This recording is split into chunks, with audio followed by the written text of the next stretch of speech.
இன்றைக்கி என்ன பண்ண போகிறேன் சொல்லாங்களா? இன்றைக்கி அம்மா வந்து இட்லி பொடி செய்ய போகிறேன். ஃபஸ்ட்டு கருப்பு உளுந்து எடுத்து போட்ட கடாயை கொஞ்சம் சூடு ஏறட்டோன்ட்டு அதனால் முதல்ல கருப்பு உளுந்து போட்டிருக்கிறேன். தோல் இல்லாத உளுந்தும் போடலாம். நான் வந்து நம்ம வீட்டில் தோலோட உளுந்து இருக்க தொட்டு உளுந்து வேணால் சத்தானது அதுதான்.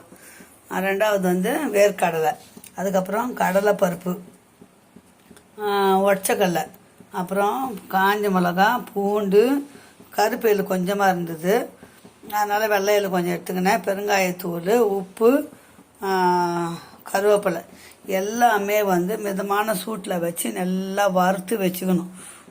அம்மா வறுத்து வச்சுட்டு உங்களுக்கு வரேன். அளவு தெரியுன்னா சொல்கிறேன் கண்ணு.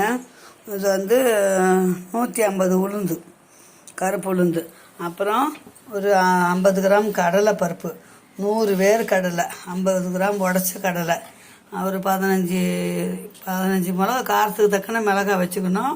பூண்டு வந்து 2 கட்டி வச்சுக்கிறேன், வாசமாக இருந்தால் நல்லாயிருக்கும்ன்ட்டு. கருப்பு உளுந்து கொஞ்சம் 2 ஸ்பூனு, வெள்ளை எள்ளு 2 ஸ்பூனு, கருப்பு எள்ளு ஒரு 2 ஸ்பூனு, அவ்வளோ சின்ன ஸ்பூன் தான். பெருங்காயம் 1 ஸ்பூனு, ஒரு 1.5 ஸ்பூன் கல் உப்பு, கருவேப்பிலை வந்து கொஞ்சம் 4-5 கொத்து, அவ்வளோதான். இப்போது எல்லாமே தனித்தனியாக வறுத்து வச்சிட்டேன்டா கண்ணு. இது பாருங்க, கருப்பு உளுந்து வறுத்து வச்சிட்டேன், கடலைப்பூ வறுத்து வச்சிட்டேன், உடச்சிக்கடலை வறுத்து வச்சுட்டேன், வேர்க்கடலை வறுத்து வச்சுட்டேன், காஞ்ச மிளகா வறுத்து வச்சுட்டேன், கருப்பு எள்ளும் வெள்ளை எள்ளும். இதில் வந்து உப்பு, கருவேப்பிலை, பூண்டு, பெருங்காயத்தூள் எல்லாம் லேசாக வறுத்து ஆற வச்சுக்கிறேன்.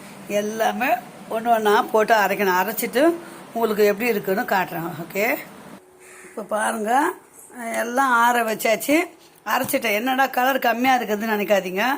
எனக்கு வந்து காரம் கொஞ்சம் கம்மியாக சாப்பிடுவேன், ஏன்னா எங்களுக்கு காரம் ஆகாது. உங்களுக்கு காரம் வேணும்னா தனியாக கொஞ்சம் தனி மிளகாத்தூள் இல்லை, மிளகாத்தூள் சில்லி பவுடர் அது கொஞ்சம் போட்டு கலந்துக்கலாம். அப்படி இல்லைங்களா, அந்த விதையெல்லாம் எடுத்துகிட்டு வெறும் இது காஞ்ச மிளகாவோ நல்லா மிக்சியில் பவுட்ரு பண்ணி கலந்துக்கலாம். சூப்பராக இருக்கும். இது காரம் கரெக்டாக இருக்குது, இப்போது கரெக்டாக இருக்குது. சாதத்தில் போட்டால் கொஞ்சம் நெய் போட்டு பிள்ளைங்களுக்கு விட்டலாம். நான் குழந்தைங்கள சாப்பிடுவோன்ட்டு தான் வந்து கொஞ்சம் காரம் கம்மியாகவே போட்டிருக்கிறேன். ஆனால் மணமாக இருக்குது, வாசனை சூப்பராக இருக்குது. செய்து பாருங்கள், சாப்பிட்டு பார்த்துட்டு சொல்லுங்கள். ஓகே, பாய். மீண்டும் அடுத்த வீடியோவில் பார்க்கலாம். பாய்.